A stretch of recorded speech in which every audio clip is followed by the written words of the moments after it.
सम्मानित सभी लोग, जैसा कि आप जानते हैं कि बिहार में आगामी जो है बिहार विधानसभा का चुनाव और ये चुनाव के परिप्रेक्ष्य में, चुनाव के बीच में जिस तरह से इलेक्शन कमीशन ने जो है मात्र 25 दिन के तुगलकी फरमान जारी करके बिहार के लोगों के साथ वोट देने के लिए वंचित करने का काम किया है, उसके लिए हम लोग बिहार से और हमारे सभी नेतागण इंडिया गठबंधन के अवगत कराने के लिए आए हैं। लेकिन यहाँ देख करके काफ़ी आश्चर्य हुआ और देख करके ये आश्चर्य हो रहा था कि अंदर हमारी बातों को, डेलीगेशन को सुनने के लिए भी नहीं तैयार था।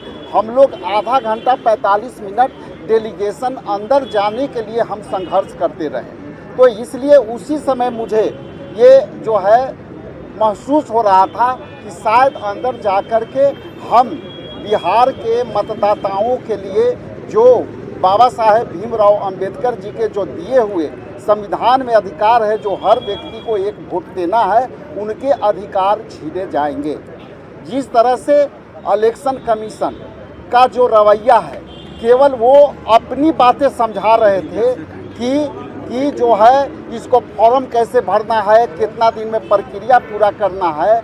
लेकिन जब हमने कहा कि अभी जो है 18 जून को मानसून ब्रेक करने के बाद बिहार के दिहाड़ी मजदूर के सुखाड़ वाले एरिया, चूँकि वहाँ बिहार जो है दो परिक्षेत्र में वहाँ बटा हुआ है प्राकृतिक रूप से, पहला उत्तरी बिहार और दक्षिणी बिहार। दक्षिणी बिहार में जो है ये प्रकृति पर जो है निर्भर कृषि होती है। वहाँ के लोग पंजाब, हरियाणा और अदर स्टेट में मानसूनी सत्र में आ करके वो अपना बुआई करने आते हैं। तो आप 25 दिन में आज से जोड़े तो मात्र 20 दिन होता है, और उस 20 दिन में वो दिहाड़ी करने वाले लोग के घर पर जब आपके बीएलए जाएंगे और जो आपके कर्मचारी जाएंगे वो नहीं मिलेंगे, तो उनके लिए आपके पास क्या व्यवस्था है? पहली तो मैंने ये कहा।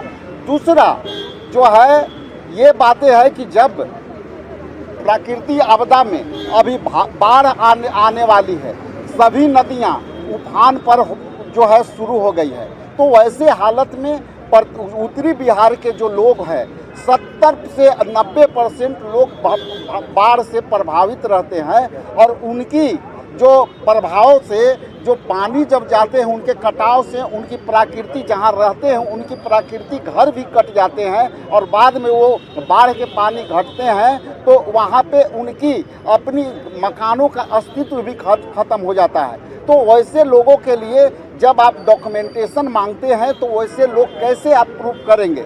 ज़मीन के डॉक्यूमेंटेशन मांगते हैं तो आप जो है कहीं ना कहीं इस पर आपको जो है उनको एग्जम्पशन करना चाहिए। लेकिन इलेक्शन कमीशन द्वारा किसी भी पॉजिटिव सवाल के जवाब नहीं मिले। इसलिए आने वाला समय में जो बिहार के जो 8 करोड़ हमारे मतदाता हैं, वो 8 करोड़ मतदाता में से, जैसा कि उनकी बातों से ये सहमत में आया कि ये 20% पहले ही डिसाइड कर चुके हैं कि 20% वोटर को हम वोट देने से वंचित करेंगे। इसलिए हम लोग इंडिया गठबंधन के लोग, खास करके बिहार में इंडिया गठबंधन के लोग, हम एक चुनौती ये समझते हैं और वोटरों को मताधिकार के अधिकार के लिए हम लोग रक्षा करने के लिए तैयार हैं।